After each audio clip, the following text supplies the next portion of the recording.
Bismillahirrahmanirrahim. Assalamualaikum warahmatullahi wabarakatuh. Innal hamdalillah nahmaduhu wa nasta'inuhu wa nastaghfiruh wa na'udzu billahi min syururi anfusina wa min sayyiati a'malina.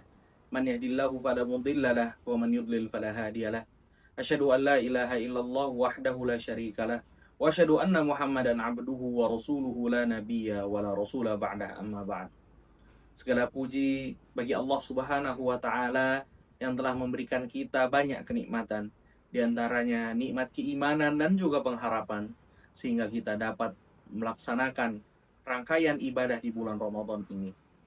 Salat serta salam tak lupa kita ucap sebagai bentuk mahabbah dan ta'zim kita kepada baginda Nabi Muhammad SAW dan juga kepada keluarganya, para sahabatnya, dan para pengikutnya hingga hari kiamat kelak. Amin ya rabbal alamin.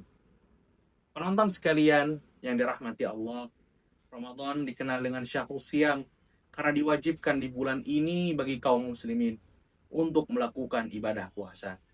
Ramadan dikenal dengan syahrul qiyam karena disyariatkan di bulan ini bagi orang-orang yang beriman untuk melakukan qiyamul lail seperti sholat tarawih dan juga ibadah-ibadah lainnya. Ramadan juga dikenal dengan syahrul shadaqah karena digalakkan di bulan ini untuk memperbanyak sedekah dan melakukan kedermawanan seperti teladan Nabi Muhammad SAW. Ramadan juga dikenal dengan syahrul Quran karena diturunkan di bulan ini Al-Quran, pelita bagi alam semesta, dan juga memperbanyak bacaan Al-Quran di bulan ini merupakan suatu keutamaan.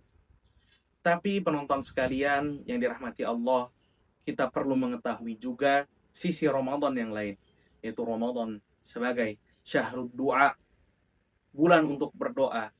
Ketika Allah Subhanahu wa taala membukakan pintu-pintu langit, Allah Subhanahu wa taala membuka pintu taubat seluas-luasnya. Allah Subhanahu wa taala melipat gandakan kebaikan dan juga pahala di bulan ini. Maka merupakan keutamaan bagi kita untuk merendahkan diri dan banyak bermunajat kepada Sang Ilahi.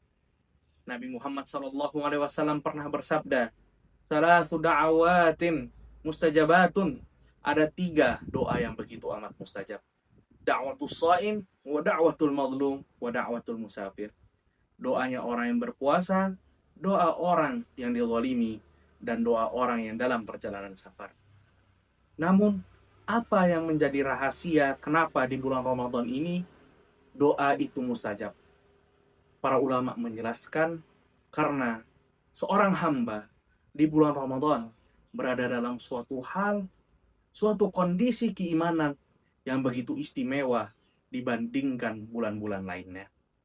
Karena seorang hamba ketika berpuasa, di ujung ibadah puasanya berada dalam puncak kelaparan dan juga rasa haus yang merusak dan juga memecahkan hawa nafsu mereka dan mencopot kesombongan-kesombongan dari diri seorang hamba, sehingga seorang hamba itu berada dalam keadaan yang tulus dan juga rendah diri kepada Allah Subhanahu wa taala, yang merupakan kunci diterimanya doa-doa.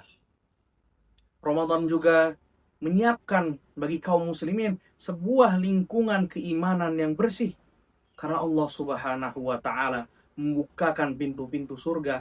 Allah Subhanahu wa taala membelenggu setan-setan, dan Allah Subhanahu wa taala menjadikan jiwa kaum muslimin bersemangat untuk melakukan kebaikan.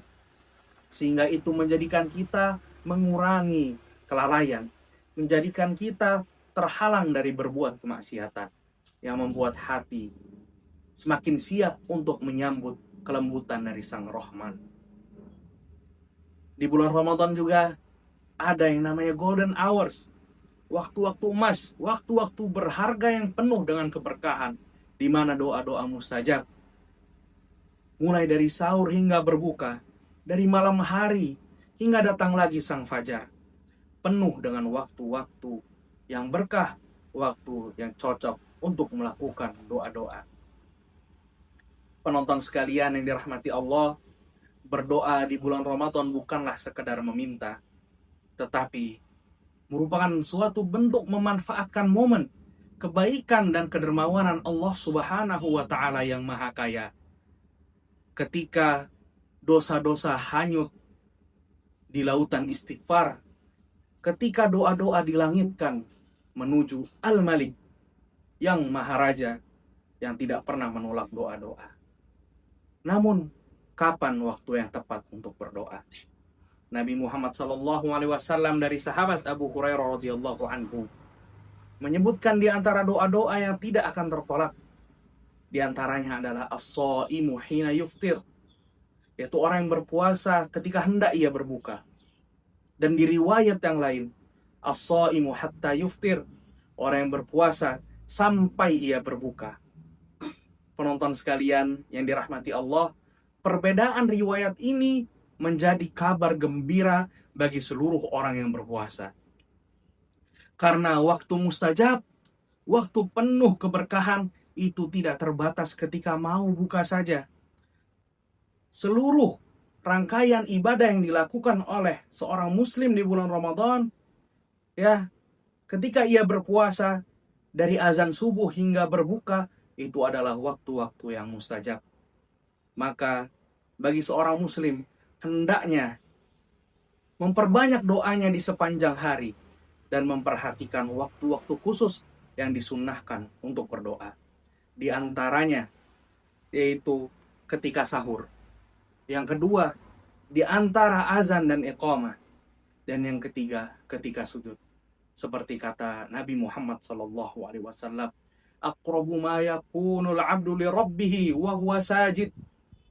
Kondisi terdekat seorang hamba kepada Rabb-nya adalah ketika ia bersujud. Fa'aktsirud du'a, maka perbanyaklah doa-doa. Penonton sekalian rahimani wa rahimakumullah, apalagi di 10 hari terakhir di bulan Ramadan ini, memperbanyak doa-doa memiliki makna yang lebih khusus, makna yang lebih mendalam. Ketika seorang hamba mencoba untuk mencari malam Lailatul Qadar. Karena seorang hamba di 10 hari terakhir berada dalam mode siap, mode sigap mencari waktu dan juga momen yang spesial, yaitu Lailatul Qadar. Maka berdoa pada waktu tersebut, ya, pada malam Lailatul Qadar itu bukan seperti doa di malam-malam lainnya. Karena di malam tersebut Allah Subhanahu wa Ta'ala berfirman, fiha yufraku kullu amrin hakim. Di dalam malam tersebut, di Lailatul Qadar, diputuskan segala sesuatu dengan hikmahnya.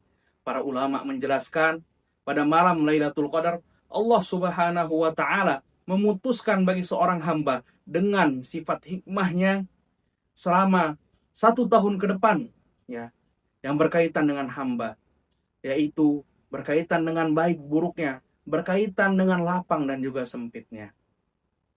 Kemudian penonton sekalian yang dirahmati Allah, di 10 hari terakhir baginda Nabi Muhammad sallallahu alaihi wasallam, beliau syadda mi'zarahu, mengencangkan sarungnya, mengisi malam-malamnya dengan qiyam dan juga memperbanyak munajat kepada Allah Subhanahu wa Ta'ala.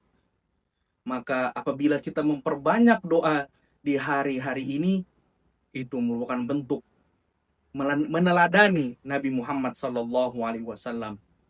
Dan yang terakhir, penonton yang semoga dirahmati Allah, di antara hal yang paling disunnahkan di 10 hari terakhir bulan Ramadan adalah untayan doa yang diajarkan Nabi Muhammad sallallahu alaihi wasallam kepada Ibunda Aisyah radhiyallahu anha, yaitu Allahumma innaka afuwun tuhibbul afwa fa'fu anni. Ya Allah, Engkaulah Maha Pengampun dan mencintai pengampunan, maka maafkanlah dan ampunilah diriku ya Allah. Karena penonton sekalian, mendapatkan maaf dan ampunan dari Allah Subhanahu wa Ta'ala merupakan puncak tujuan yang diharapkan bagi seorang muslim di bulan Ramadan ini, dan menjadi khitamuhu misk, menjadi penutup yang baik di bulan yang penuh keberkahan ini. Maka penonton sekalian, marilah kita memanfaatkan sisa-sisa waktu bulan Ramadan ini dengan memperbanyak berdoa. Semoga Allah Subhanahu wa ta'ala menjadikan kita hambanya yang diampuni. Saya akan menutup dengan sebuah syair. La tas'alanna bunayya Adama hajatan. Janganlah meminta hajat kepada Bani Adam, kepada manusia. Was'alil ladzi abwabuhu la tu'jabu. Mintalah kepada yang pintunya tidak pernah tertutup. Wallahu yaghdabu in tarakta su'alahu. Allah Subhanahu wa ta'ala akan murka kalau kita meninggalkan berdoa. Wan nasu hina yus'alu yaghdabu. Sedangkan manusia apabila kita minta, ia malah akan marah. Sekian yang bisa saya sampaikan pada kesempatan kali ini. Kurang lebihnya mohon maaf. Wallahul muwaffiq ila aqwamit thariq. Wassalamualaikum warahmatullahi wabarakatuh.